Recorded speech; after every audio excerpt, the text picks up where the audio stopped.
All right. Good evening, everybody, and welcome to a post-show edition of No Holds Barred Wrestling Podcast. I'm Bobby Melendez, joined always by my tag team partner in crime, Josh Kimmel. Josh, what's up, brother? Man, I am seeing some comments in the chat already before we went live. Night of Champions was a lot of fun. I'm going to be full disclosure to everybody. I did not watch the show, but I do know what happened, and we're going to talk about it because this is going to be an interesting dynamic. So, the reason why we're doing the show so later, everyone watching, and you, Bobby, you know this, it's Pokemon Go Fest this weekend, and I play, and I was at the park at 8 a.m. I left the park at 5 p.m. and I got home around 6 because it's far in Tampa near like Raymond James, like a little about 45-minute drive. And then I got home and I read the results because I'm like, oh, I'm going to watch it real quick. I'm like, I don't have time for that. Read the results and I'm interested in this PLE because I will be honest with everybody and I'm not going to be Mr. Negative today because I'm drained, Bobby. The sun killed me. But I will say this. The show looked like it was skippable and it didn't look like I missed anything. I'm going to tell you just straight up. First of all, shout out to Maria, who's tuning in. Adrian of the Rainy Day Pod, who joined me on the NBA Draft podcast for the first 45 minutes. I was very excited to have him on. But he actually hosted a pre-show last night on his podcast with Sammy from Finn's TV and a couple other guys doing a pre-show for Night of Champions. So we're definitely have to get Adrian on the show. It will be awesome to have him. He's a great dude. He knows his stuff. And I would love to know what he thought of Night of Champion. I will tell you, it was probably one of the most entertaining PLEs that I've seen this year. It was a lot of fun. I enjoyed myself, kept me interested. So I guess don't judge a book by its cover. Don't judge a book by it, but what you're reading or what you're seeing. Give it a shot. After the show, go to Night of Champions and watch it. It was fun. Not saying everything was perfect. Not saying everything was great, but it was a fun PLE. And obviously, it was a lot of it. It was very interesting just to watch based off what we know what's going around the world right now. So you're kind of like, okay, is anything going to play into that? It didn't, but I really enjoyed it, and it kind of kept pace. I'll tell you which ones for me felt skippable, or ones that I kind of zoned out of. I sat the whole time, but I kind of zone out. There was a match or two where I felt that way, but other than that, it was a fun PLE. What's up, Justin? Yeah, you see, so yeah, not great, but it was fun. It was a fun show. It was entertaining. I'll tell you what, especially the main event. That you need to watch, especially that final run in, that final to the finale of the show. It's kind of like, will he, won't he, what's going to go down. You got a shades of good guy Cena, and it was a good thing. So, but it starts off. Go ahead. We're going to talk about good guy Cena because what have we been saying since the day he returned? He's a cartoon character. He's not a real person.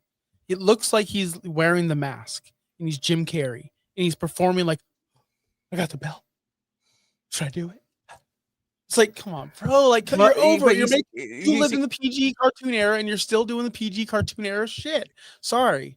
But but again, then accept him for who he is. That's what made him. That's again, there's the reality. There's the Steve Austin era, which was attitude, stick the finger. Austin will continue to do that until the day he dies.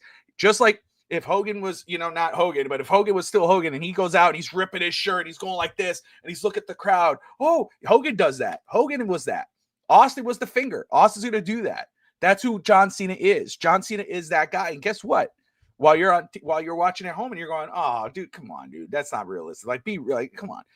People in the arena go, oh my God, is he going to do it? Is he going to do it? That's who he is. That doesn't bother me as much. Can I complain about one thing? And Adrian, that's not new, one thing. Can I complain about one thing? Just for one now. Thing, guys. I'm really tired, and I don't want to complain and raise my voice. I'm defeated. I'm defeated, guys. Just the fact that he finally became a heel that I like, that we like. He's cool, and now he's over teasing this babyface run, which we know he's going to turn babyface. We all do. We all know this is going to happen. It's the over teasing of it. And he finally became cool. Like that. this whole thing with CM Punk and his promo and the way he's acting and everything is like, oh, finally, it's clicking. Finally, it's working. But now he's already teasing turning babyface. It's like, dude, you finally got it to where it was fine tuned, and this was perfect. And this whole feud, although it should have been longer, and I think it was rushed, and I think it was the wrong stage to have this match. I do think that him already teasing babyface is the wrong. It's wrong. To me, it's too soon. But But it's me. okay, in a normal situation, you would be right. John Cena as a heel, because he's John Cena as a heel, should have a run like a Roman Reigns. When Roman Reigns turned heel, he went for 4 years as the top heel in the company, ended up being one of the greatest of all time. John Cena is only here for how many months? How long?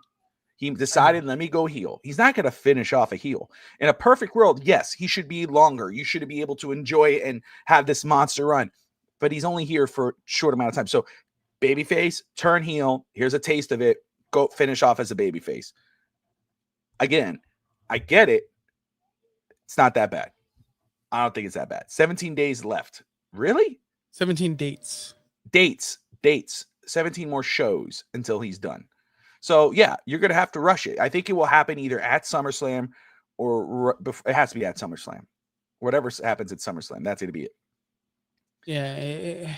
I got another big problem about this show off the top. We'll get to all these in detail. Huge problem. Massive problem. Well, let's start off. Let's start off with the first one, with the first match, which is Randy Orton versus Cody. Randy Orton versus Cody Rhodes for the King of the Ring. Natural chemistry. These two were feeding off each other. I talk about teases. Kind of went both ways. I felt, at least, teasing that we might see heel. There was some heel Cody moments, but there was very evident out there heel Randy Orton moments. I mean, he teasing about the punt, teasing getting the weapon, going for taking off the steel post to try to take advantage. Cody takes advantage, hits his crossroads. 1, 2, 3, victory. Decent match, good match, not great. I don't think it was their best effort. Honestly, I don't feel that way. I don't know if Randy Orton was legitimately hurt off that suplex. But he sold it really well if he was, or if he wasn't, he sold it well, and then Cody took advantage of that. Post-match was way more interesting than the match because, of course, Cody's being the good guy.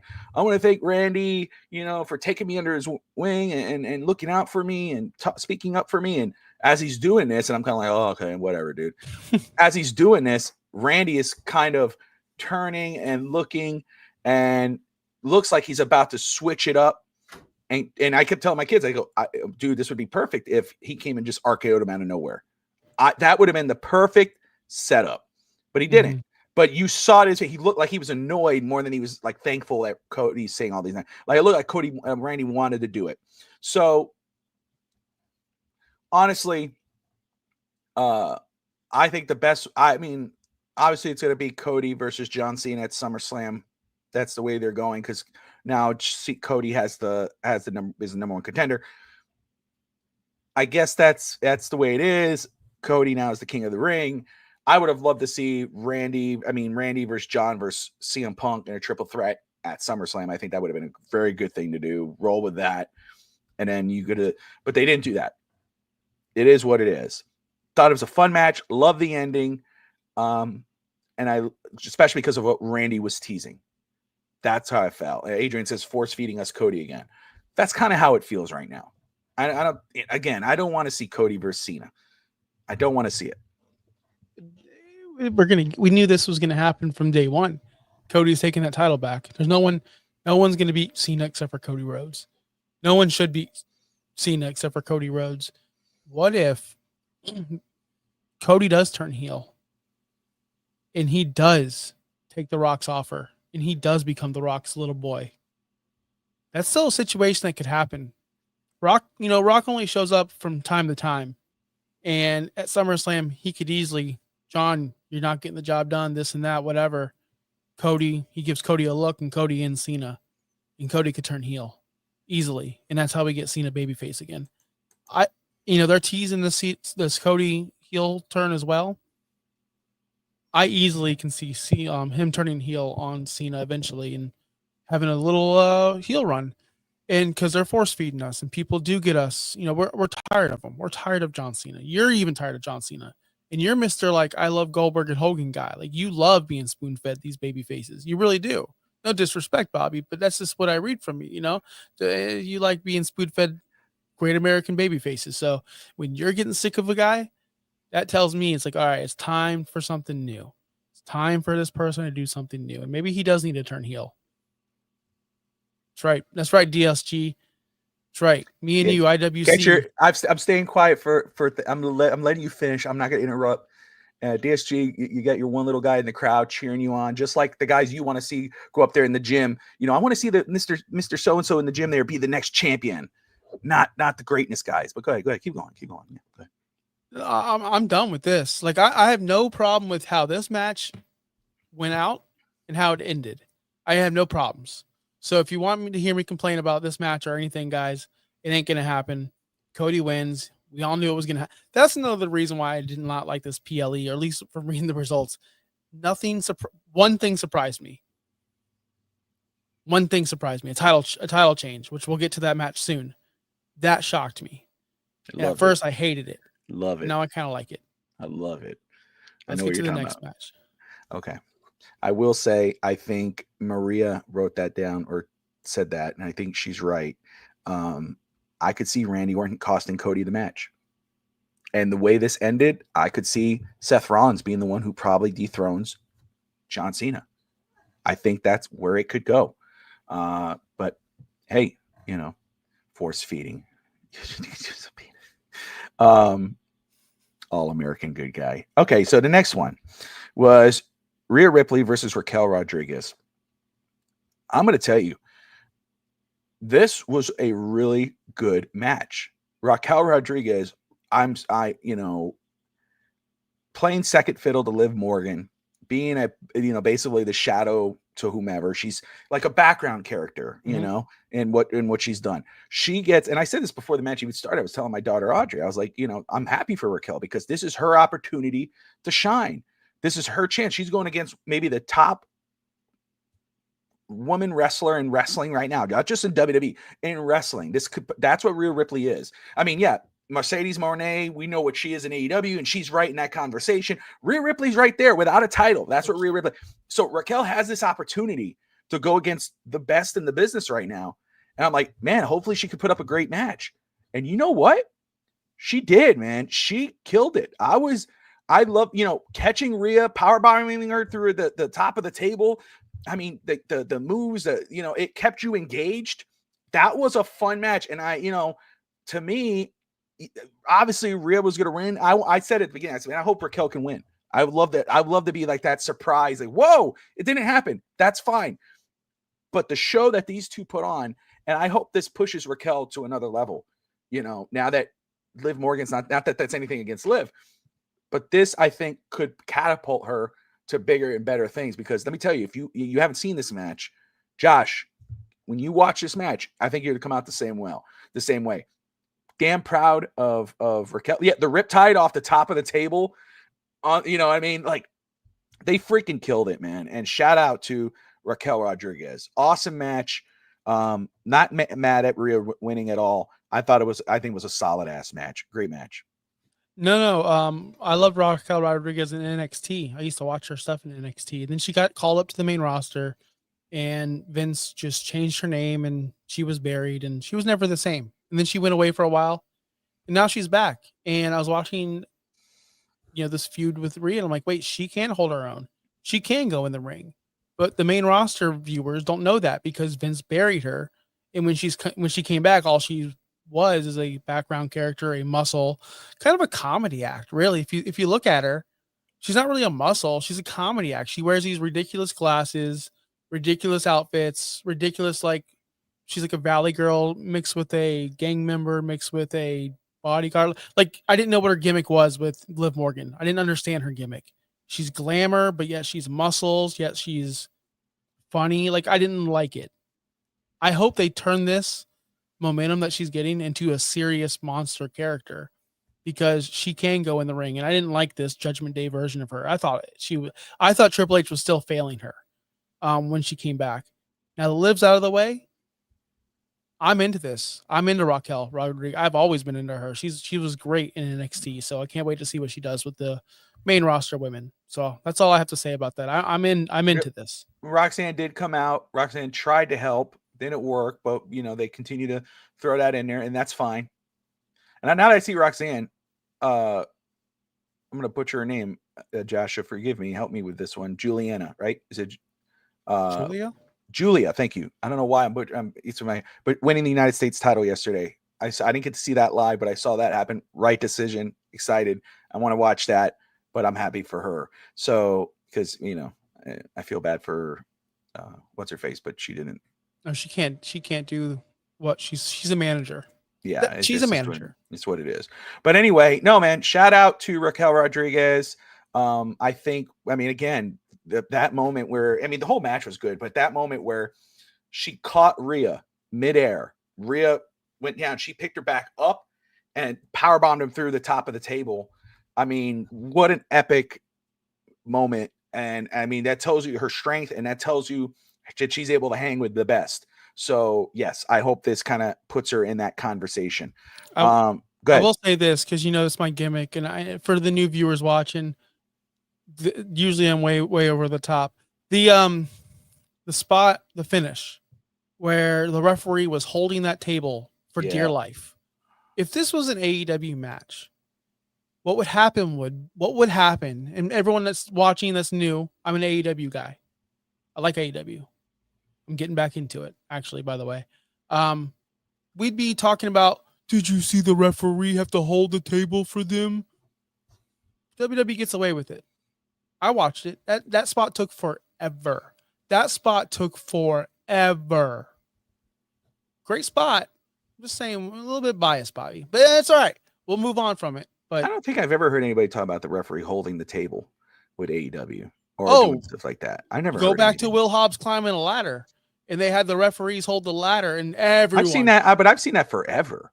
Where the referee kind of holds the ladder as the guy's going up. Yeah, but when AEW does it, it's the biggest deal in the world. Because everybody's gatekeeping. Everybody's gatekeeping now, dude. It's ridiculous. I know, it's the bias. Sometimes I think it's fine. Safety. I'm always for the performance. For sure. I don't complain. I have no complaints about that. That's part of the show. That's what I was thinking in my mind going, man, if this was an AEW, if this was Tony Storm and enter a woman, and that spot took so long, all we would hear about was, wow, that spot took forever.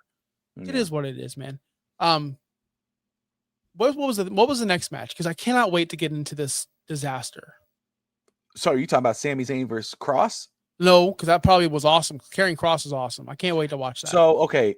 All right. So this is, again, I'll say this, and guys, you let me know if I'm totally wrong, but I was very excited for this match. I was really looking forward to seeing Karrion Kross. I think he's one of the best characters. I want him to succeed. Sami Zayn is the perfect opponent for anybody. I was really looking forward to this match, and I came away disappointed. Oh, I wasn't that when I watched it, I don't think it lived up to the little bit of hype that everybody's been banging for it, and I'm talking about hype of Karrion Kross, and you got these two guys, and again, Kross, his entrance is on point. His promo work is on point. He screams superstar. He screams the future of wrestling. He screams that. He could be that. He could be your heel champion. You go for years as him as your champion, off and on, United States title. Josh getting pissed off because he's always in the title picture like 10 years from now. He's that guy, right? But it didn't carry over into the match. I left going like, damn, because Sami Zayn is Sami Zayn. He can go with anybody. He could make you look like $1 million. I could get in the ring right now with no formal training, torn labrum hip, everything right now, and probably have a good match with Sami Zayn. People go, damn, Bobby was really good. No, it's Sami Zayn. I doubt it. You're such a hater. I'm just saying. I'm just saying. I could though. I'm a 14-time champion. I'll do it. I would destroy Sami Zayn. Squash match? I would squash him. What would you take? Would you take a blue thunder bomb? A blue thunder bomb? Yeah, would you take one? Explain it. I don't even know what it is. You don't know Sami Zayn's blue thunder bomb where he spins them and he does that thing and he always pins them and it's like 1, 2 and they always kick out. That's It's probably one of his signature moves. I'd take it if everybody kicks out of it. Who cares? Yeah. Would you? You know what I think? By the way, this is just Sami Zayn 101 in general. Okay. The Helluva kick should be the setup, and the blue thunder bomb should be the finish. Tell me when I'm telling lies. That's all. I think the Helluva kick looks like shit. I think it looks awful. I think it's a terrible finish. But that should be the setup for the blue thunder bomb. DSG, don't, my brother. Let me tell you something, bro. 14-time champion, man. Don't be messing with backyard wrestling. All right, Robert Michaels, the immortal one. All right, hit that leg, choke slam through. I used to do it all, man. In the cage, we got some. Man, I'll put on the film, dude. Don't play with me. I don't even, hot dogs. I mean, corn dogs. Corn dogs, I'll take. Corn dogs. You prefer corn dogs over? I have that belt. You prefer corn dogs? I love corn dogs with the honey like flavor to it, and over hot dogs. Yeah, for sure. Now you know what's crazy though? Gas station hot dogs are legit. Gas station hot dogs. Hebrew Nationals. So 4th of July, we're all grilling wieners, and you're throwing you're nuking a corn dog. You prefer that? I will eat a corn dog over a wiener any day, bro. I mean, I don't know what I don't know what to tell you, bro. I'll get the Nathan's wieners. I'll put them on the grill. A little bit of mustard. Okay, we're going 2 separate directions here, bro. Could have just kept going with hot dog. Changing it now. I'm totally. You tell me, hey Bobby, you want a wiener? No, I'm good, bro. I got mine. I'm good. I don't need. I'll just eat my corn dog in the corner here. Anyway, wieners, pause, Josh. He said, pause. We were saying hot dog. He goes, we're grilling wieners. You're here eating a corn dog. You damn right. I'll be like, enjoy your wiener, bro. I got my. You can throw radish, mustard, man, whatever you want, bro. No judgment over here, my brother. It's all good. It's my 14-time world championships, heavyweight championship online. Yeah, TMI. This got really awkward really quick. Thank you, Sami Zayn and Karrion Kross, because instead of talking about your match, we're talking about wieners and hot dogs and corn dogs. So, but yeah, no, man, this doesn't make me change any opinion on Kross yet at all. But the criticism with a hype beforehand, right? He has the IWC behind him. He has the fans behind him. You know, they started coming out a report about 7-Eleven hot dogs are legit. He doesn't take bumps and stuff like this, which, okay, be specific about bumps. What bumps are you talking about? Normal bumps? Everybody takes normal bumps. I've seen him take bumps. Are you talking about the crazy ass bumps that you're used to seeing on NXT now, or or AEW that you see? Is that what you're talking about? Because not everybody is like that. So to me, that wasn't fair. This was a chance for, like Raquel, this was a chance for Karrion Kross to show up and show out with those guys, and it just did not turn out that way. So that's how I feel about it. I'm going to give it another chance. I'll watch it again because I just want to see Kross, but I did not feel that way. I think Justin said the same thing. You know, it wasn't the best showing. I was disappointed with it. I don't hate it. I don't hate them. You know what I mean? I'm not gonna crap on them, but it just left me with a bitter taste. I thought it could have been better. All right. What's up, David? Fantastic. Cody, Randy, Jade, and Asuka. They better hope Galactus doesn't have to go to the bathroom over the city. Okay, cool. All right, moving on. And this one, so let's see, make sure I'm not missing it. Okay, now it's the United States Championship match. Jacob Fatu for Solo Sikoa. So let me just get through it here. Obviously we knew, I said it before here, my kids were making fun of me because like, Dad, you're already wrong. You said Raquel was going to win. I was like, Jacob's going to win. I mean, I go, Solo's going to win. I feel Solo's going to win this, and I go, because I had that feeling we were to get the arrival of the 7-foot cousin. He's going to show up because they kept, he was doing dark matches. It's eventually going to happen. And lo and behold, well, first off, we got the return of Tungaloa. JC Matoa comes out, JC and Mateo and Mateo. I just I don't feel any way about that guy.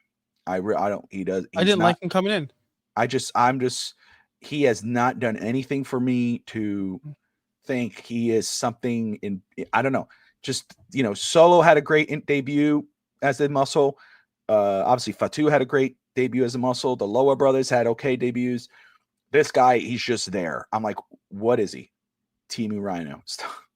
But he comes out, gets out, then Tungaloa appears, which was a good pop. Happy for him. I hope he has a better second run, go around that he's back. But Jacob Fatu gets rid of them pretty quick. You had the false finish, gets rid of him. Now here comes the 7-foot cousin, and I forgot what his real name is, but I think he's gonna go by Loa as well, something Loa, because he's the brother of the Tungaloa and Loa, the other Loa. Came in, choke slams Fatu through on the table. Solo wins the title. I'm very happy about this. This was great. And what a debut for the 7-footer. I mean, made him look strong. Mm-hmm. Fatu doesn't need the belt. Mm-hmm. He does not need it. And I think this is great for Solo, because this is his first individual title on WWE, the main roster, and he's perfect. He's a perfect heel. He has the team around him. There's so many other cousins and everybody else who could show up. I was happy with this. And again, I think, does this derail Fatu in any way? No, it does not, because we know he's going to be chasing these guys down. But this you would throw him in other stories now. I was happy with this, and I actually thought it was a fun match. It was enjoyable. Solo's hilarious. Fatu is Fatu, the freaking great, at everything he does. But this gives Solo that bump, and again, this adds a new monster to that group who's believable. I liked it, man. I was very happy with the way this turned out.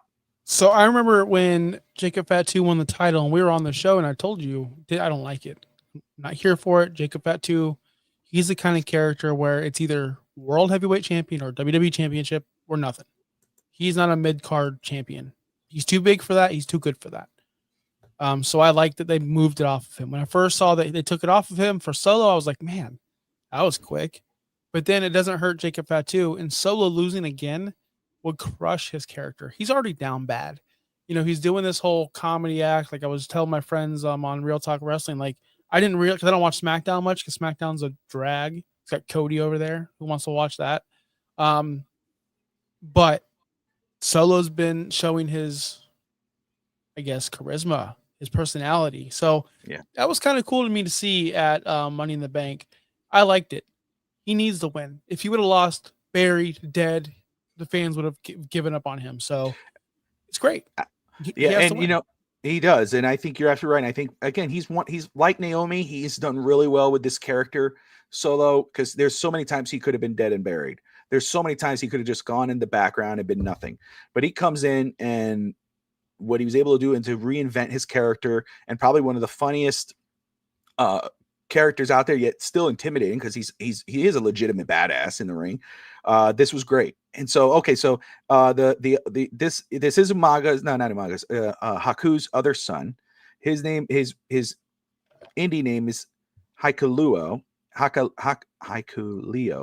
and will be known as Talatunga going forward. Talatunga. So very cool. So you got Solo, Mateo, Tungaloa, and Talatunga. There you go. But see here. Now you got the Queen of the Ring match. Asuka versus Jade Cargill. It's like first of all, they looked great coming out. Jade was, playing Storm, looked awesome, great get up. Asuka looked awesome, great get up.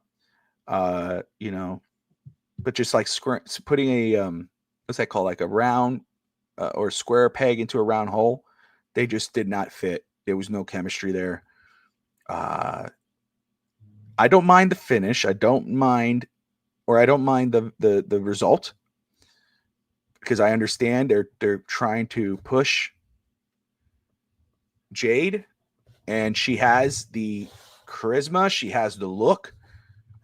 I know what you're going to say about the skill, and I understand where the story is going. Sammy, what's up, Sammy? Woo! Just doing that for Sammy because Sammy says Bobby, woo. So I just woo. But anyway, great to see Sammy in there. Everyone who's tuning in right now, we appreciate you.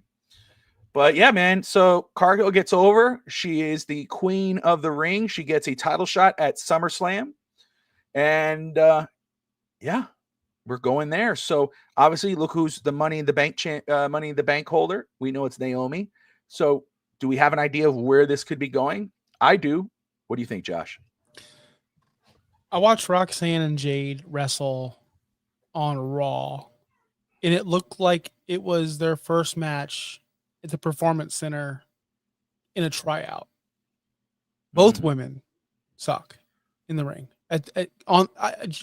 This is not a Roxanne statement, but ever since she's been called up, she's been awful in the ring. She's been terrible in the ring. Jade has been here since day one and has been terrible. She has not improved 1 minute. I've watched every single one of her matches in her entire life, except for this one. I haven't seen it yet. I will. She has not improved at all. She is awful. And I think Triple H or the creative team is making a massive mistake.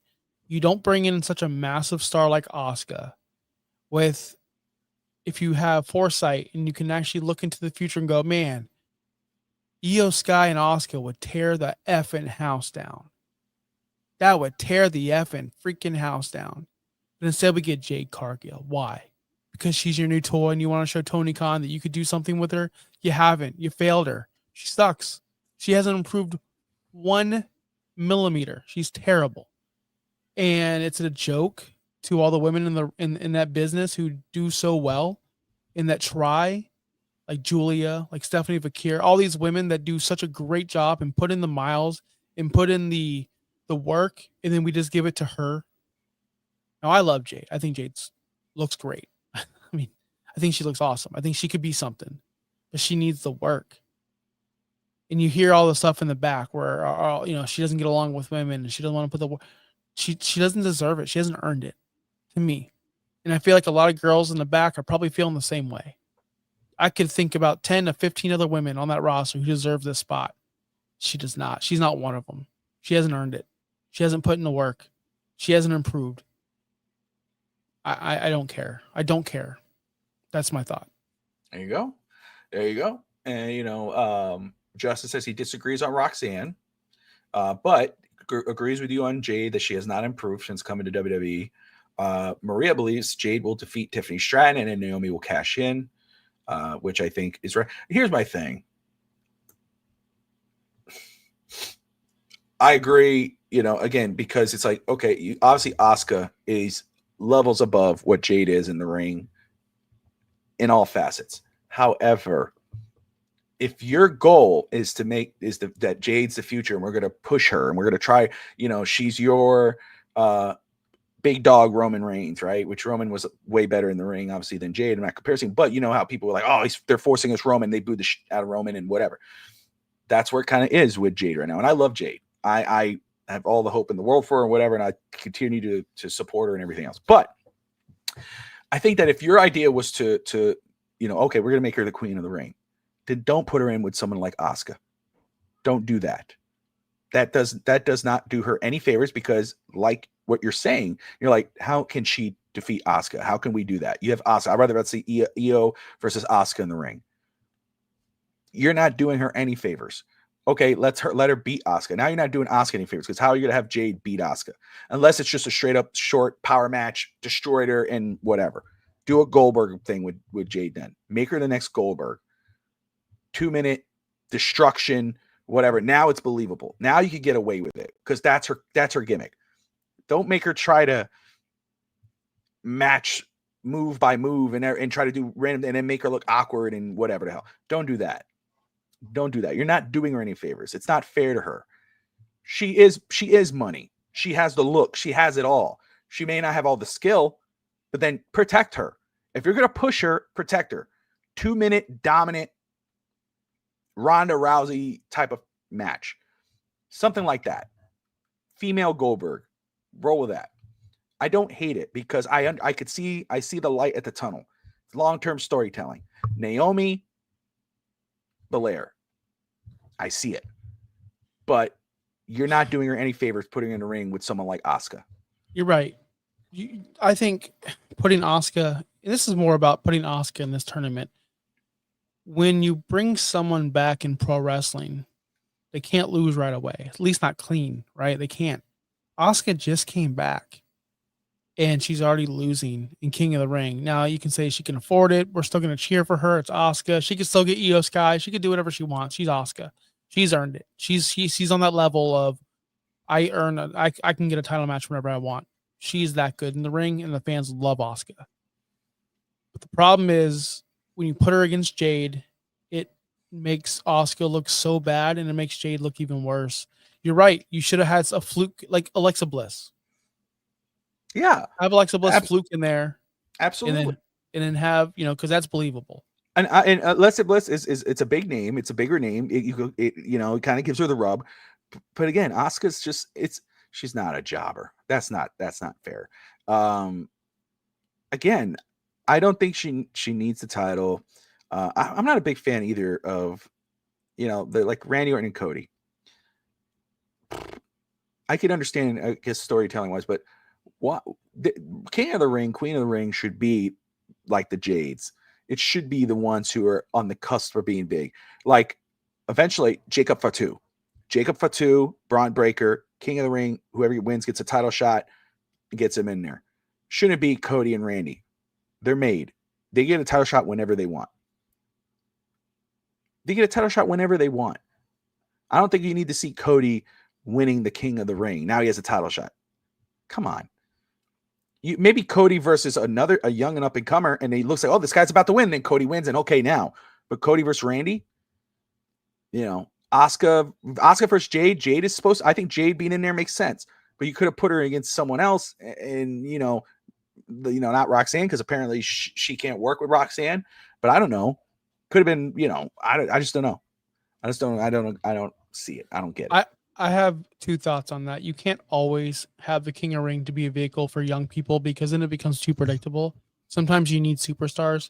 I know it's not the same thing, and people might not understand this analogy, but I'll say it like this: when an underdog in March Madness wins round 1, it's fun.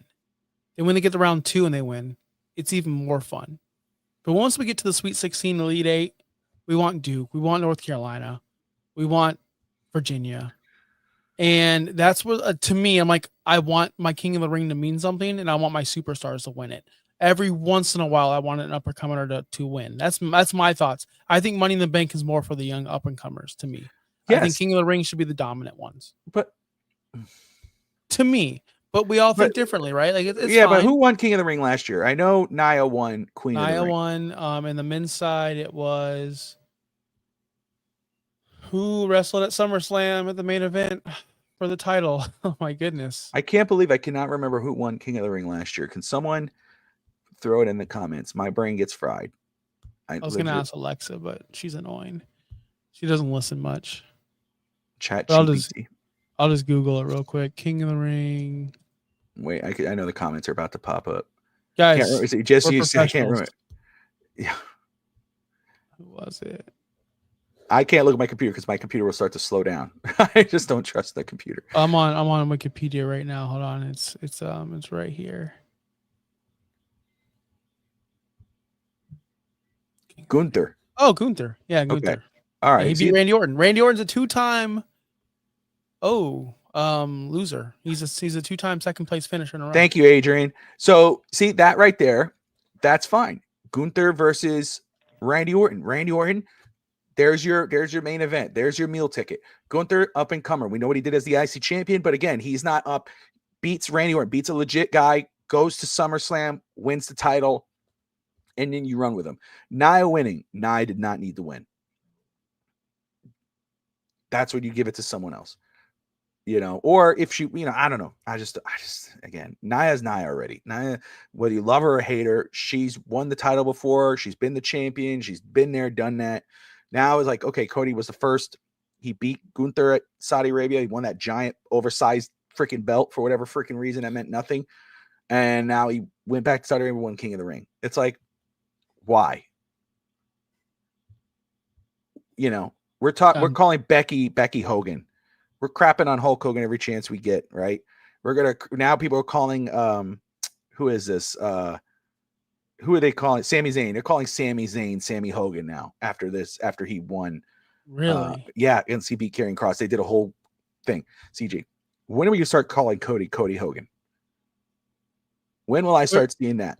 We already have, brother, since AEW. I haven't seen that. I haven't seen the IWC that. You better go back to your IWC meeting and figure that out. No, it was really popular to say this stuff in AEW. His AEW. Nobody's watching AEW.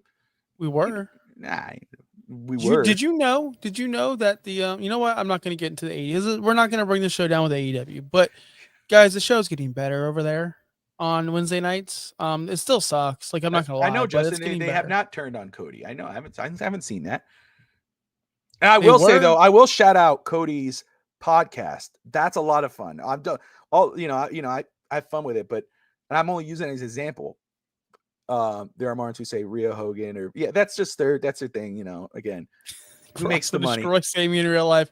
Hey brother, I hate to bring it to you or break it to you, but I think a lot of the guys that are on top wouldn't run a real fight. Like, I don't think so. Who would you say? We're gonna go somewhere like that. That's a great question or a great point. Who would probably be the most badass? Like who do you think would really win? Like, who is guys that go, that guy can't win? Like, no disrespect. Just I know Nia's great. I'm with you, Maria. I'm not against Nia at all. It was just a point. I'm against Nia. I know you are, but no, Cody Rhodes' podcast. I really enjoyed the interview with his wife. I want to see the Kevin Owens one. No one enjoys Brandy Rhodes. No one enjoys listening to Brandy Rhodes. I did. She was hilarious, dude. I like Brandy. Right. I like Brandy. All right. But again, Josh the hater. One of one. You're good. Okay. 101. But who do you think would win in a real fight? I mean, out of the top face. Like if you just bring everyone in a tournament. No. Like one guy you look and go, that guy's legitimate. Like that guy's a legit bat. I think that guy will whoop people. Like obviously Jacob Fatu, I think, is a guy I think would legitimately hurt someone in a fight. Like I don't think anybody wants to get into a fight with Jacob Fatu. CM Punk. You think CM Punk is a guy who could legitimately hurt somebody? Yeah. Okay. I do. Well, he did. I mean, even despite his UFC thing, I think you're right. I think he could whoop somebody in a fight. Oh, I know he could. We've seen it on tape, but I mean, those were kids. And if you hear all the brawl out stuff, like he really beat the shit out of those guys. Like he got beat up in the UFC against but those guys are extreme fighters. Like they're professional fighters. I think that's fair. I think Punk could fight. I think Punk can get some licks in. I don't want to use that tape as a thing because I think he wasn't really going to try to hurt somebody. I think he just pulled him down and was buried basically. Well, he's pretty much going, I can do this to you anytime I want. Exactly. Yeah. But I think that's fair. Okay. Like the guy they project as a tough guy, but he's like, no, that dude's not a legit tough guy. He get his it. Man. It's hard because these guys are big, right? Like for sure. Just because they're big, you probably can't. Like the popular opinion is like, is Randy Orton really a tough guy? But he's freaking massive. Like he could just push me. I couldn't get any moves on him. I couldn't move him. He's 260, 80 pounds. I think he get it. I think he could scrap. I think he get. I don't know. Like I wouldn't. How would you know that? It's just. Well, I'll just say like, again, Austin Theory looks like a little bitch. Why'd you have to say that? He's like, you can say, I think Austin Theory is one of those guys. He just looks like a little bit. Whoa, like, damn. He looks like one of those guys in high school. And Austin was going to be a guest next week. Now he can't. Oh, sorry, Austin Theory. No. But no, you know what? I wish they would push Austin Theory. By the way, I do too. I agree. I think they would. Damn, Josh. I bet you know what? Grayson Waller looks like he could fight. Grayson Waller looks like he could fight. I've seen him, he's kind of stepped up to some people before, but oh, man. Okay, Austin Theory's fair. At least you threw a name out there. Cody would get knocked out instantly, brother. DSG. Yeah, no hate, but I don't believe. I don't think Cody would do much. What do you do? What would you do? Talking poetry? And hope that he back down? He would go, you really want to do this? like, what are you doing, bro? All right, back to the pay-per-view, man. What was next? What happened next after this disaster of Jay Cargill? I don't think Justin was talking to us. I don't think he thinks we're dragging that topic too fucking long. No, To no, no, no, no, talking no. about Austin Theory, but Yeah, Austin Theory, yeah, like, probably. like again, Hogan. I don't think Hogan could fight. You know, I don't think so. No, I don't think so either. You know, I want to see Ethan Page join Seth's group too, Justin. I want to see Drew McIntyre join it. I think I would like to see a woman join the group. That's what I would want to see. I know it's about muscle, but I think that would be better. Like I would see Becky Lynch join that group. I think that would be epic. I would love that. I think, come on, dude, Becky is in the mic and everything. Like she'd be right in, and she's standing there with those two behemoths behind her. Yeah, they need to do something like that. You know, But he was a Division One wrestler. Yeah, he was. And Austin, not Austin Theory. Xavier Woods beat him. I believe Xavier Woods beat him, and they wrestled in high school. And Xavier Woods, they were in the same county or district or whatever, and they wrestled a lot. And I think Xavier Woods beat him multiple times. I could be wrong. I could be wrong on that. But Xavier Woods was also a very, very Division One or whatever awesome wrestler, freestyle wrestler. Did you know that? I didn't. Yeah. I didn't know that. Jericho's a real life tough guy. Yeah, he apparently allegedly beat up a lot of people backstage. And I saw him smack a woman on film in the street. I don't know how tough that is. Tough guy. All right. So what's going on after this? But he is. No, he went up. He went. So, you know, you never saw it on film, but you believe stories. Which again, I have to take. It's a grain of salt. But he stuck up to Goldberg, stuck up to Brock Lesnar. I mean, you know, whoever the biggest and the baddest is, he stepped up to them, and they had to pull him off. But you know, it's a good idea, Bobby. But Becky and Seth have said they don't want to work together on screen again after what happened in 2019 when they feuded with Baron Corbin and Lacey, and because it sucked. Well, because they were going against Baron Corbin and Lacey. It didn't suck. Baron Corbin gave Becky. It was an awesome moment. That was an awesome moment. That was the Baron Corbin breakout moment, and they just said, "No, we're going to bury him instead." Yeah, I think that was an awesome moment. It was the right heat. It was the right whoa, and that's not even a killer move, but still, you did the move on Becky. I thought that was one of the best moments, but I didn't know they thought that. If they did, it's not them. I think those two together as heels would take over professional wrestling. Like that would be the main story. It was great, but let's talk about the main event. One of the most hyped over matches in dream matches, paper. All the above, the Undisputed World WWE Championship, CM Punk versus John Cena, turning back the clock. Dave Stager tweeted at me yesterday about, and shout out to Stager. Hope he's doing great. But he said it. He said, CM Punk has to be the best rival for John Cena, right? He's in that conversation. Or John Cena and CM Punk are the top 5 greatest rivalries in wrestling.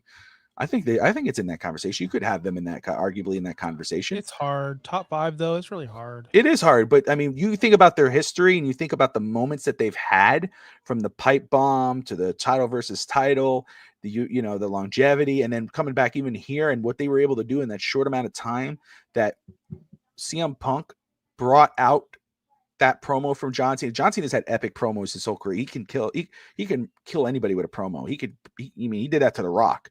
But CM Punk was the one who brought that out of John Cena recently. The cartoon character Cena did that, and it was amazing. So much so that you're out. You're like, this is what I've been waiting for, and now it's pissing you off because now you're seeing these teases. But I get it. Let's see. Punk versus Rock is Cena versus Stone Cold 2.0. There you go. Imagine if Punk never took hiatus. I think it ended up being best for him. I think this, because the second round of Punk is probably his best run. Anyway, this match, they did a great job. I enjoyed it. I felt as beforehand, I was looking forward to it because, I'm a nostalgic guy. So I was looking forward to this. I thought they did really good. I think John had one of his better matches. And again, that's what CM Punk brings out of him. But CM Punk put out a lot of this. He did this what's that called? The spider, AJ Lee's move. The tarantula or something. I don't know what that. Anyway, on the ropes. No, but he didn't do it on the ropes. He did it in the ring. But yes, with the leg over the arm and and he did that. They had epic moments, and then I saw the cameraman pointing the camera towards the entrance, and I said. And then, of course, because it was going back and forth, and all of a sudden, John was going to hit CM Punk with the title.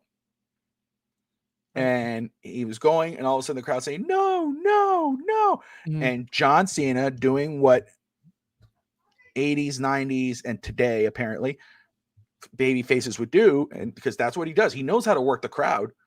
The Rock is the same way. Hulk Hogan was the same way. Hogan would work the crowd, listen to the crowd. What are they doing? They play it up. That's what John's doing. John's looking, he starts going, no, no. So John goes, he throws the title, and the crowd goes crazy. So then it's just, let's do this. And runs into the referee.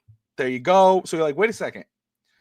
John already said he's not cheating. He's not going to cheat to win. He's going to do this straight up. But knock the referee. See the cameraman? I said, okay, someone's coming. Either that's another referee or here comes Seth Rollins. And there it goes. Seth Rollins, big thing, CM Punk's like, let's do this. Seth sends both his guys down there, beats the hell out of Punk. They save him at one point because Punk went to go jump over the ropes and they caught him and they threw him down because he almost went head first into the ground. Okay. So they caught, and then they picked him up. I was laughing. I told my kids, you see, they just saved him. Did you see that? CM Punk almost really got hurt, and they saved him from falling face first on the floor. But then they go to pick him up, the powerbomb him through the table, and he slips because of his sweat, and he got like right here, like up his upper back. Go kick out, and I go, oh my god, it killed him. And yeah, you see, they botched the table spot. So I go, geez, yeah. Some go, and then Seth is standing in the ring. He's laughing. He has the Money in the Bank. Calls out referee. Here comes Charles Robinson doing his famous run. I mean, it's the most awkward run. And here comes John Cena. You remember the Braun Breaker spear to, I forgot who it was outside.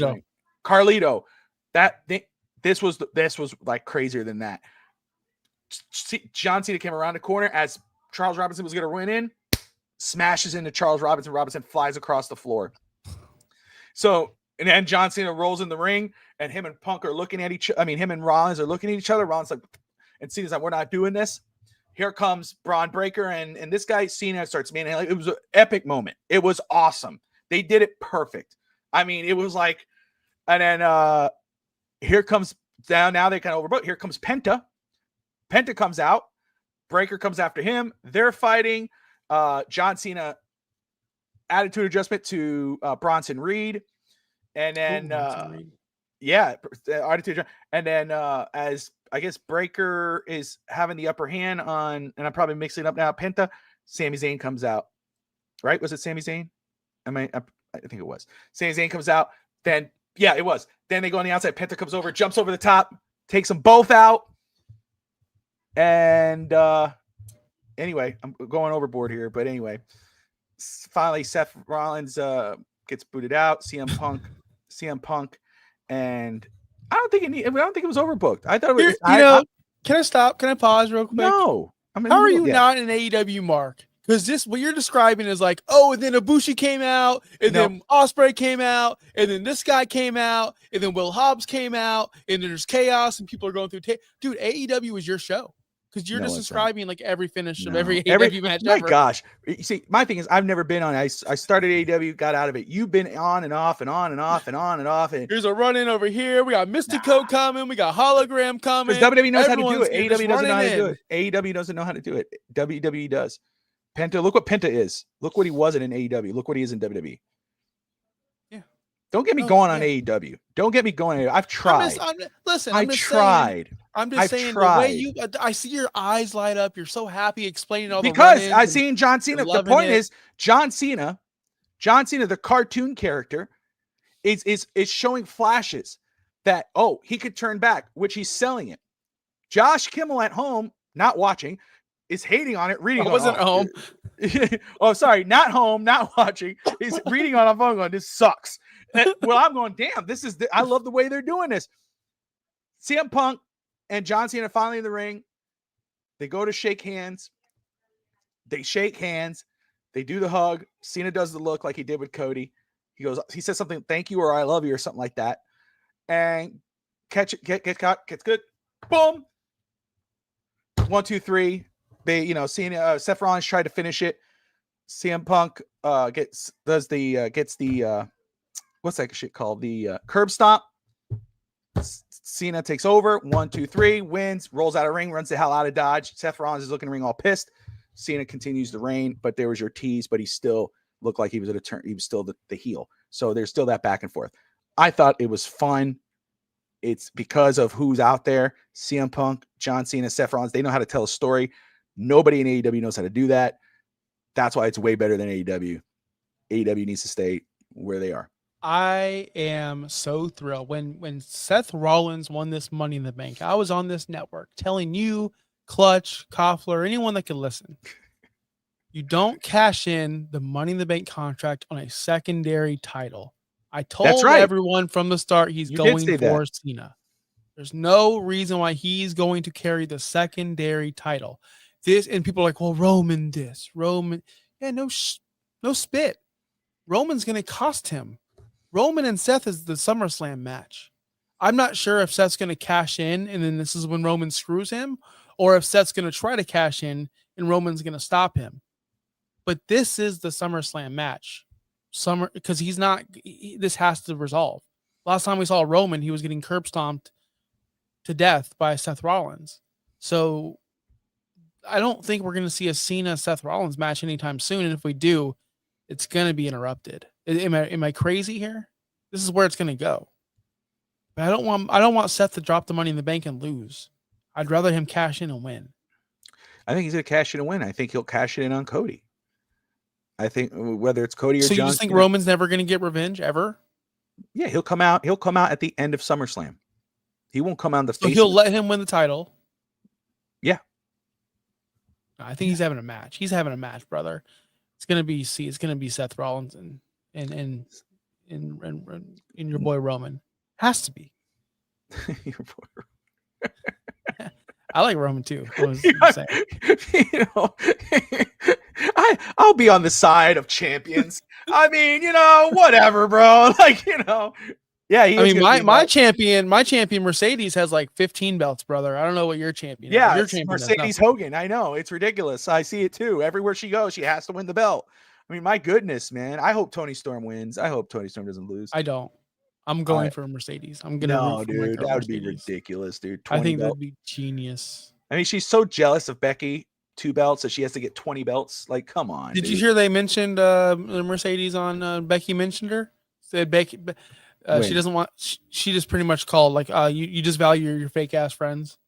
And she was. Oh yeah, she's been doing that. Yeah, that's her heel thing. Yeah, she's been doing it on a podcast. She made herself laugh because she was saying because Mercedes Moné now is doing something. If you pay a certain amount, which you probably know this, you're probably the main subscriber. I'm not. You could probably you looked it up, didn't you? Listen, even if I had $99 a month to text Mercedes Moné, I would. I mean, even if I had it, even if I was like a billionaire, what would I text? What would I text her? Yeah. I don't know. What would your text be to her? I wouldn't text a damn thing. I wouldn't waste $99 on her. If I had a like, that's like saying, what would you? I don't know. I have no. See, that's the thing. You would be like a little awkward hi. I'm not a celebrity guy, man. Like, I'm really not. We've talked about this. I know. Show. I'm with you. I'm not going to spend no money on that. Like, I'm not a celebrity guy. I don't like seeing celebrities out. If I do, I try to avoid them. I don't want them to know I know who they are. I just get really like awkward about that. They're just people. I agree. So, but that wasn't the question. I would say, like, what would you ask? Like, what would you text if you were to do the $99? What would you would have to say? How much did WWE offer? There you go. You see, all right. How much more did AEW offer? That's what I want to know because she would be crushing it right now in WWE. She would for sure. Well, she's crushing it. She's crushing in AEW internationally. I mean, but and can I get a pick? Can you? You up? Are you up? I get a pick. It'd be like 3 a.m. like $99. Like, hey, I'm paying $99 a month. Awesome. Are you wait till 3 a.m. You up? That's great. That's the right answer. Yep. That's better. I think that's awesome. Just being an annoying ass fan. What you doing? It's 5 a.m. Oh my gosh. Mercedes doesn't need WWE. Maria, you're right. She is a brand of her own, but let me tell you, she is doing more to hurt her brand with the fan base than she is to help it. And I wish she could see that. As much as she's one of the greatest women wrestlers to ever live, what she's doing is she's becoming Aaron Rodgers in a way of she's becoming so unlikable as a person, and it's hard to root for her. But I Oh, still do because I can separate. I heard this today because I'm a huge Aaron Rodgers fan. Like I'm probably the biggest Rodgers fan you know, you are. Yeah. and I Mhm. can separate the person from the athlete, and I can do that with her too. Sometimes I can't though. Like I can't sometimes. I can't do that with Hogan. I can't do that with Nash. Sometimes I do get upset. Like oh, he's a freaking dirtbag, but I can do that with some people. And with Mercedes, it's becoming harder and harder each day because of what she's doing and how terrible everything's been. As in the booking, like you didn't need to go to CMLL and win that woman's title. That's that's her career. Like I can't believe they allowed that. That's it's just sad to me, but it is what it is. Is what it is. The I'm eventually she's gonna drop that belt, or she'll eventually those titles. She'll just have that as a gimmick and They're they'll in make more Mexico title. and she takes the title off of the Mexican wrestler. Like, no, dude, like let her win. Or make it a DQ finish or have Tony Storm come out. You're in her hometown and you're just ruining her imagine like she's in Boston, her hometown, and then some foreigner out of whatever, like whatever wrestling company you want to think of, comes in AEW, just beats her in her hometown. Like, how shitty is that? Sorry, I'm cussing. I'm sorry. No, no, I'm no, no. sorry. Okay, so I'm gonna. I don't know. I guess I'll play the bad guy here. Here's my thing. Right. Okay. Sure. She's in her hometown. She's in her company. Right. I don't know who the champion was. Forgive me. Maybe you could, if you know. But do you know who the champion is? What was the champion's name? I don't know. Okay, so there you go. There's the main one. So there's the main thing. So here's my thing. If you're an unknown, if you're an unknown person, right? You're the champion, right? The town knows you.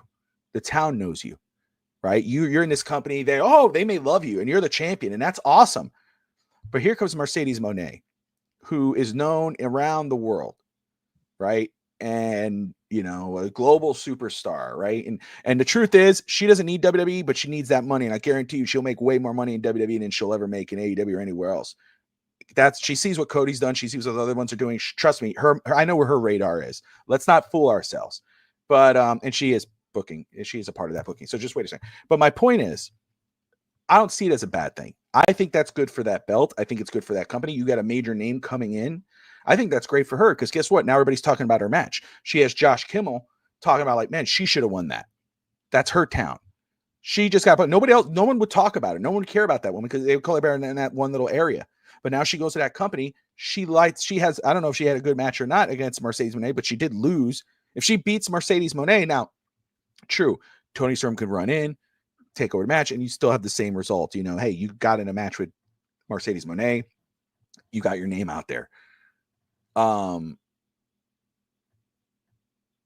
now she has that moment with Mercedes Monet. Now, of course, she doesn't have that belt, and that belt is somewhere else. But I think that's a good moment for the company because now they could say Mercedes Monet was our champion. And it's a good moment for her because she's out there. I don't think it's such a bad thing because it's funny because the IWC and AEW, the little guys in the basement with their whitey tighties on, were bitching about the SmackDown guys, the what do you call them? The LWO, right? No, was it the LWO? They went to the AAA and won their tag belts. And they're like, oh, see, we wouldn't take your belts off of you. And TNA, we wouldn't take your main title off of you. But Mercedes Monet is going into another company and taking their belt off. It's free publicity. Just don't be what do you call a hypocrite. Call it for what it is. WWE's doing it. They did it with TNA. They did it with AAA. AEW's doing it because she's winning every belt in every company she's in, and she's about to win the AEW world title from Tony Storm, which she shouldn't. But that's just what it is. Do you think she's gonna win it? Do you think you don't watch AEW regularly, so you don't know. So I'm gonna ask everyone in the chat. Does everyone think that Tony Storm will drop this title to Mercedes Monet? I think she should. I think Mercedes should be the champion. But I think that should be the only champion she has to make it prestigious and special. That's just me. I think she should be. I think it's fair. She should be Tony. Full disclaimer: you're right. I don't watch AEW regularly.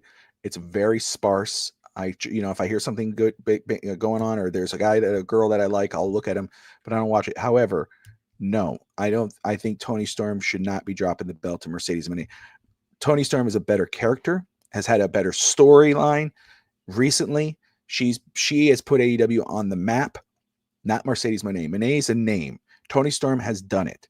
The only time I didn't do. Oh, Bobby, did you check out AEW this weekend? Oh, Mercedes Moné. I'm not going to watch that. I know how it's going to end. Tony Storm with Mariah May. That made me watch. I paid attention to AEW then. Mariah, would I want to watch Mercedes Moné promo or Tony Storm promo? Tony Storm. What would that do with Mercedes Moné winning? What would that do? Unless she didn't have a belt, or she's fighting. I don't know. I don't know. I'm But I thinking. don't think it's. I'm Again, playing devil's I'm advocate. hearing. I'm hearing the people in the chat. I'm hearing you, and people. Maria breaks a great point, and Justin does too. And nobody complained when Kenny Omega was the belt collector. It just felt different, and and I hate to bring in. I just said I could separate the person from the actor or the worker or the whatever artist. Kenny Omega is a genuinely nice person, and he loves people, and he loves the business, and he's a genuine. Whereas Mercedes is deemed as a selfish, hard to work with. She doesn't change with the other girls. Nobody really gets along with her. She does have creative control. They brought in her own writer for specifically her. So that's the difference, guys. Kenny Omega was a founding father of that company and was a person that would do anything to make that company flourish and is deemed as a good person, and people wanted to work with him. Most people, right? Most people did. And he was deemed as a very, very locker room person. People loved Kenny Omega. That's the difference. That is the difference, Justin and Maria. And that's the facts. Now, you can say that, well, that's unfair. But perception is reality. And Mercedes is giving off this perception of not good things. Whereas Kenny Omega gave you perception of what a nice guy. This is part of the gimmick. We all knew the downfall was coming. That's why he was doing it. He wanted to make Adam Page look so good when Adam Page finally beat him. The whole story was about Adam Page beating him. What's Mercedes' story? What's she building up for someone to beat her? There's no one there that she's building up to beat her. Where was her feud? Where's any feud? Where's her Joker? Where's her Batman? Where's her Becky and Charlotte? With Kenny Omega, you had Adam Page, and it wasn't just a 3-month program. It was a long-term story. So the reason why he was collecting these belts was to make it look like Adam Page couldn't get the job done because he was a drunk alcoholic and was down on his life. He finally did it. It made him look so strong. Mercedes is doing it to make herself look strong. That's the difference. So before because I see the Becky stuff in there already, but I want to say this. I'm going to play devil's advocate here. So I don't know who Harley Cameron is. So, but anyway, hold on. Before you get your point, I want to go ahead. She did not make Harley Cameron a star. She already was talented, and people did get behind her. But where's she at now? If she was a star, she'd be on the main situation when that women's division. She's not. She's just a comedy act. I like her. She's great. Harley Cameron's good. She at what she does.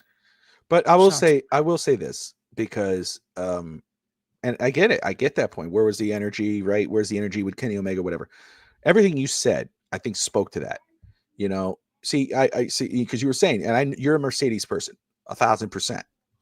You love Mercedes Moné, Sasha Banks, whatever. However, you're pretty consistent with that other notion, though, with whole her perception backstage, what you're hearing, how she's in her own locker, she does this, she brings her own writers, that rubs you the wrong way.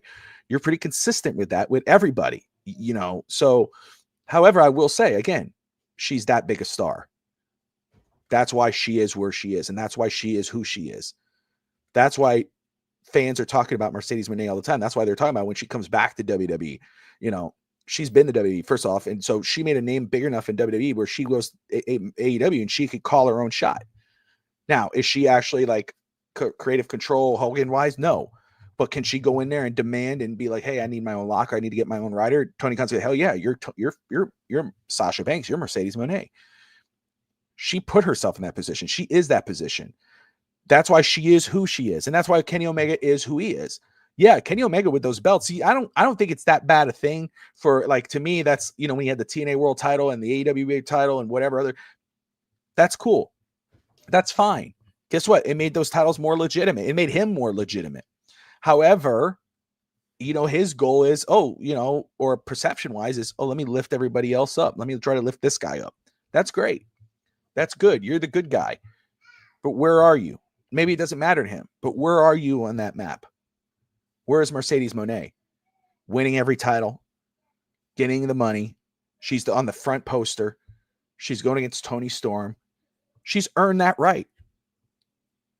So to me, that's not a big thing because, again, you look at the Hogans, you look at this people, they have their own locker rooms. Cody Rhodes has his own bus. Cody Rhodes doesn't dress up in the locker room. He has his own bus. We're not saying that's, I'm not throwing that. I'm just saying, that's who they are. That's who they are. Between that situation is like I said, the perception. I get it. Punk was very difficult in AEW. Punk was very difficult everywhere he went, but the perception of Punk now is he's a good soldier and he'll do what he's told because this is his like his legitimate last shot. Where, okay, Cody, good soldier. He'll put people over. He'll do what's best for business. He'll do what's best for the story. I don't think Mercedes is doing that. But again, okay, hold on. Bring up CM Punk in AEW. Punk was difficult in WWE. He was difficult in AEW. He realized that was getting pretty freaking old because it went overboard. Now what is he? He's a good soldier, right? He's doing whatever. Cody Rhodes has always been a good soldier, but Cody Rhodes is still Cody Rhodes. He could call his shot. If they say, "Hey, Cody, man, I think I want you to do it. You're going to drop it to this guy." Cody could say, "Nah, perception is not reality, but perception could kill." Mercedes Moné, Sasha Banks, you could say was difficult in WWE. She did not want to be the tag champion. She wanted to do it. So what did she do? She was the tag title. She walked out. So what did you think you were going to get in AEW? You think she was going to be a good show? No, she wants to get hers. So she went New Japan. She lit that up. She was a killer character, but they wanted WWE and AEW were going to call her. Who was going to give her the most power? AEW. So yeah, CM Punk was difficult. So is Sasha Banks, Mercedes Moné. But guess what? They've earned it. AEW gave her that power. It is what it is. And I think the whole Becky Lynch thing, Becky Hogan, whatever, I don't think that's fair. Becky Lynch has put a lot of people over. She made Valkyria look like $1 million. I understand why it went the way it went. That was more because you got that belt between those two, Becky and Bayley. That was the way it's going to be. But look what Valkyria is right now. She's a legitimate superstar. Do you guys think, and we're going to wrap it up with this because we can go on for. I think this is great content. I think it's great. This is good. I do want to wrap it up with this because I think we're just going to talk in circles. When someone has creative control, and we think Mercedes does. Well, it's different now because creative control is not what Hogan was like. We're saying, it's in the contract, but there is a part of creative control where if she's like, "I'm not doing this," it's like, "Hey, you're the star. I'm not going to." Who do you think has more control over their character and their storylines and their matches? Kenny Omega or Mercedes Moné in their current state in AEW? Who do you think has more power to do what they want? I already know the answer. I'm going to let you answer it. It's Kenny Omega. It's Kenny Omega. 1000%. Because of his title, because of what he was or what he is. Because of Tony Khan. I think Tony Khan. And honestly, what has Kenny Omega done with his creative control? What has he done with it? He's built everyone else up around him, and he's doing things for everybody else. He also does things for himself. His title run is phenomenal. His story with Adam Page, again, one of the greatest stories ever told in wrestling history. I loved every second of it. But where's he been since that? Not back at the top. He's not doing everything to just bury everybody else. He's letting everyone get their own stuff. If Mercedes let that happen, if Mercedes let Statlander get some over on her, if Mercedes let all these other babyface women do anything, that division would be a banging division. But it's not because she crushed some people. If I give my son 10 popsicles and I go, "Hey, buddy, Here's 10 popsicles. You have 2 weeks with these popsicles until I could buy you more. He's going to eat all 10 in one day because he can't, because he doesn't understand what's best for him. Maybe ration it. That's Mercedes Moné. She doesn't know what's best for her. She thinks doing this, she's killing her own business and her own aura. She is, in my opinion. She's doing way worse for the business than she's doing good. My thing way is, worse. and again, Mercedes walked out with Naomi because they wanted the job. They didn't want a job out to singles matches as tag champions, whatever. Stone Cold Steve Austin was labeled as difficult. JR, who Jim Ross, who was Austin's very close best friend in WWE, has said Stone Cold Steve Austin was very difficult. They wanted him the job to Brock Lesnar in the King of the Ring tournament, and Austin said, "No, I'm not doing that. I just had to wrestle Scott Hall in WrestleMania. I won that, but I didn't want to do that. I did it. Now you want me to job to Brock Lesnar without a story? I'm not going to do that. If I do that, I'm not showing up, brother." And what did he do? He showed up. They said, "This is what we're doing." He said, "Okay," and he left with Deborah. Austin, one of the greatest of all time, maybe the greatest of all time. He did that. Did they welcome him back with open arms? They absolutely did. Why? Because he's Stone Cold freaking Steve Austin. Mercedes Moné, it's not a bad thing to say she's difficult. She is difficult. She was not, quote unquote, a good soldier. And he could be right. Again, was not a good soldier. He was difficult. The best do that. They are difficult. They do it. It's not always the right way to do it. He's admitted he was wrong. We could say he was right, but he even admitted that was wrong. That wasn't the right thing to do. Mercedes did that. Naomi did it. Naomi, look where Naomi is now. She's back. And guess where she is right now in the picture? Look where she is. So Cody did the Cody left. Cody went to he didn't walk out, but he left. He went away. Look what he did. He founded AEW. He went around the world, did his thing, founded AEW, made a big name, came back. Oh, they made him Stardust. They didn't treat him right. Oh, but look where he is. On top of the world. Trust me. Let me tell you, that's my only response to what you're saying. This has been great. I love this. This is awesome. And Josh kills it.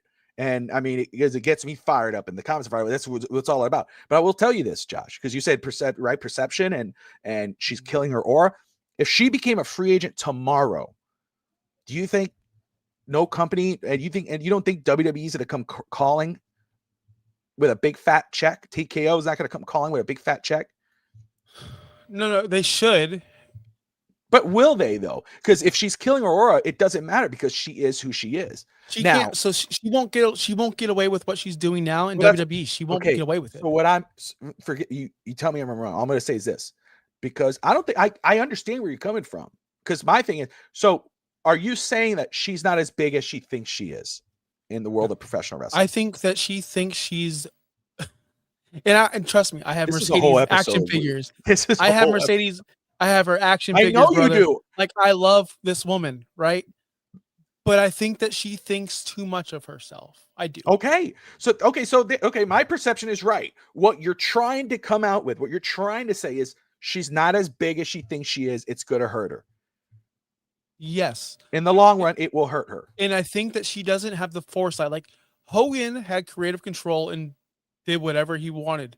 But the one thing that's consistent with Hogan was he understood that there had to be great villains or baby faces, whatever role he was playing. That's fair. So that kept him on top. Mercedes doesn't understand. If she would have built one person up, it should have been Chris Statlander, to eventually take her down. She doesn't understand the role of a villain. You're not supposed to always win. But that's your role is to. Yeah, I agree. Okay.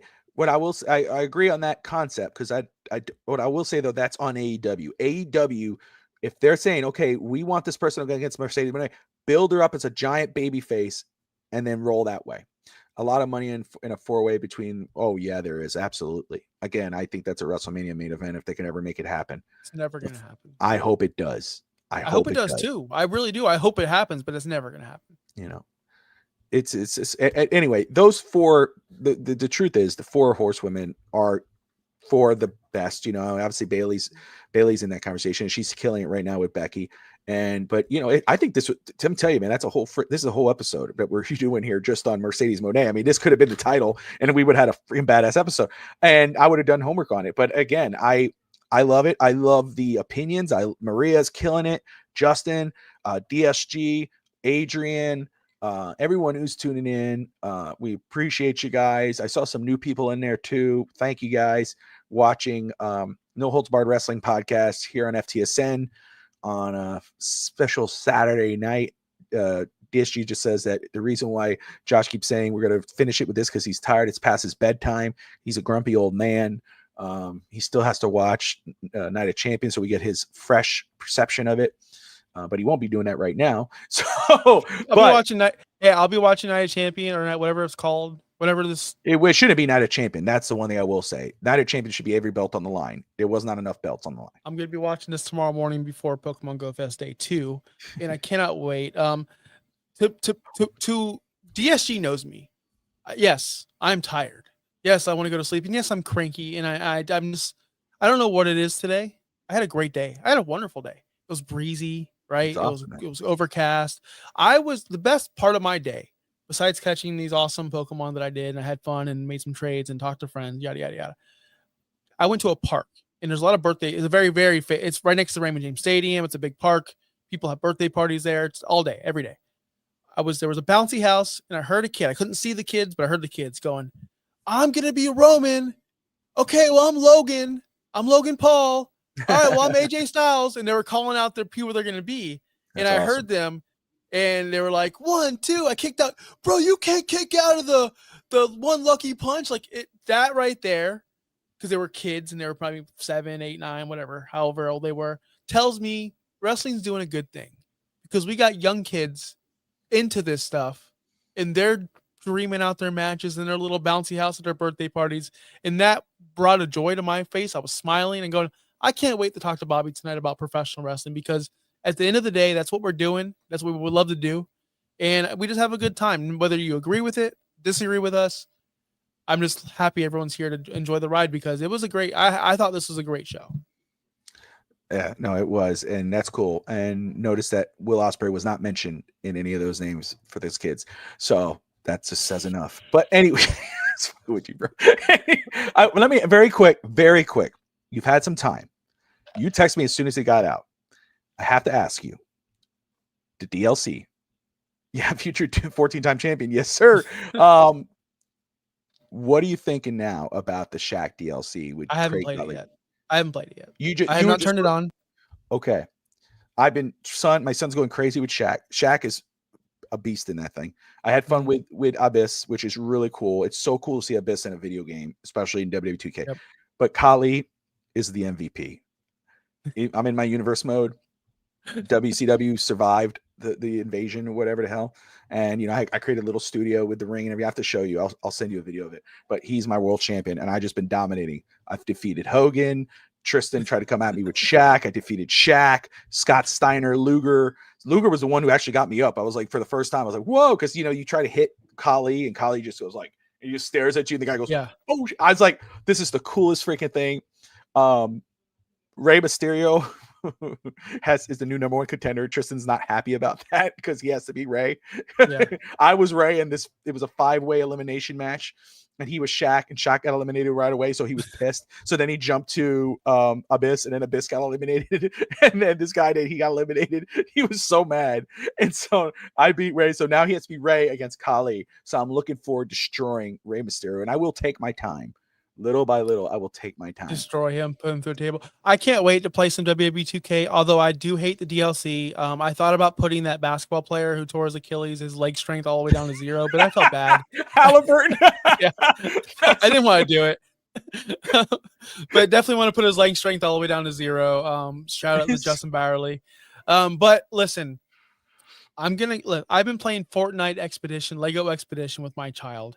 If you don't know Fortnite, like at Lego Expedition, it's a freaking great mode. You would have fun with your child. I promise you.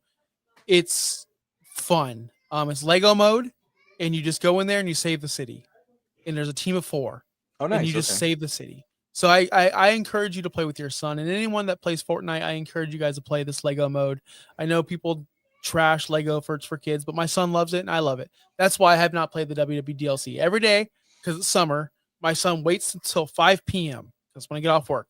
And then boom, he already has the Lego Expedition loaded up and we're in. We play for a couple Hey, hours, then we go man. to bed. That's what matters, dude. Enjoy those moments, brother. I have nothing against that. DS3 says we need a Josh versus Bobby match stream. I'll crush him like a grape. You wish, man. I'm a 14 Like time a champion. grape. Whatever, bro. Next week we gotta figure that out. Next week, you know what? We gotta figure that out. I would crush you like you could pick my opponent.